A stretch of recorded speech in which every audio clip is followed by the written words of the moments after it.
Hello প্রিয় শ্রোতা বন্ধুরা, আজ তোমাদেরকে দেখাতে চলেছি যে ট্রেজার ফানে স্টেক কীভাবে করে। তো প্রথমে কি করতে হবে, স্টেক যে অপশানটা আছে সেখানে যেতে হবে। সেখানে যাওয়ার পরে প্রথমে স্টেক অপশানে থাকবে, তারপরে কি করতে হবে, কালেকশন যে অপশানটা আছে সেখানে আসতে হবে।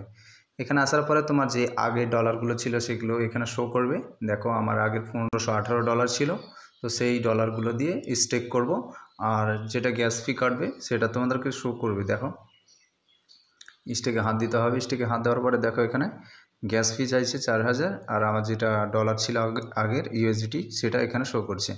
তো ফ্রি জোন অনে তুমি যদি স্টেক করো তাহলে তোমাকে 1% করে দিবে। আর তুমি যদি ফ্রি জোন এখানে দেখো পরপরই ফ্রি জোনগুলো দিয়ে দিয়েছে 1 2 3 4 5 6, যেটা তোমার ইচ্ছে সেটা তুমি এখানে করতে পারবে। তো আমি ফ্রি জোন 6 থেকে করব, 1.5% করে পাবো। তো তার জন্য আমি ফ্রি জোন 6 থেকে করব। তো এবার এখানে কী বলছি, স্টেক টাইম, মানে তুমি যত দিনের করবে। তো এখানে একটা লিমিট আছে, তোমার 30 দিনের মধ্যে, 3 থেকে 30 দিনের মধ্যে করতে পারবে। তো আমি 10 দিনের করব। তো এখানে 10 দিয়ে দিলাম। 10 দেওয়ার পরে এবার এখানে যে নিচে স্টেক অপশান আছে সেখানে টাচ করতে হবে। সেখানে টাচ করার পরে হয়ে যাবে কনফার্ম। এবার এখানে তোমাকে দেখিয়ে দিবে, দেখো এখানে স্টেকটা আবার মাই স্টেকে যাওয়ার পর এখানে তোমাকে দেখাবে যে এখানে দেখো 10 দিনের স্টেক করা হয়েছে, ইনকাম 0 TUFT, মানে এখনও একদিন কমপ্লিট হয়নি। এবার ডিটেলসটা তুমি দেখে নাও যে কবে স্টেকটা উঠবে তোমার।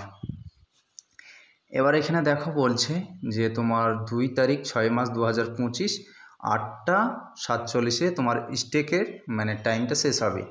সেই সময়ের পরে তুমি স্টেকটা তুলতে পারবে। এখানে এন্ডের টাইম দেওয়া আছে, তার সামনাসামনি তোমরা ডেটটা দেখতে পাচ্ছ আর টাইমটাও দেখতে পাচ্ছ। তো এই দিনে তোমরা স্টেকটা তুলতে পারবে। তো বন্ধু, ভিডিওটা এ পর্যন্ত ছিল। ভিডিওটা যদি ভালো লাগে তাহলে অবশ্যই লাইক কমেন্ট শেয়ার করবে। চ্যানেলে তুমি যদি নতুন হয়ে থাকো তাহলে অবশ্যই চ্যানেলটিকে সাবস্ক্রাইব করে সাথে থাকবে।